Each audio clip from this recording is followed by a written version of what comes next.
in today's tutorial, I'm going to show you how to change your mouse cursor appearance on your ASUS, a laptop, tablet, or desktop computer. So this should hopefully be a pretty straightforward process here, guys. And without further ado, let's go ahead and jump straight into it.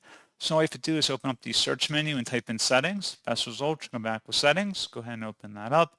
Select accessibility on the left panel, and then on the right side underneath vision, select where it says mouse pointer and touch. At this point, you can expand the drop-down menu and select different styles or even different colors and sizes of mouse pointers you want. And that's pretty much it. So, as always, thank you guys for watching this brief tutorial. Do hope that was able to help you out, and I do look forward to catching you all in the next tutorial. Goodbye.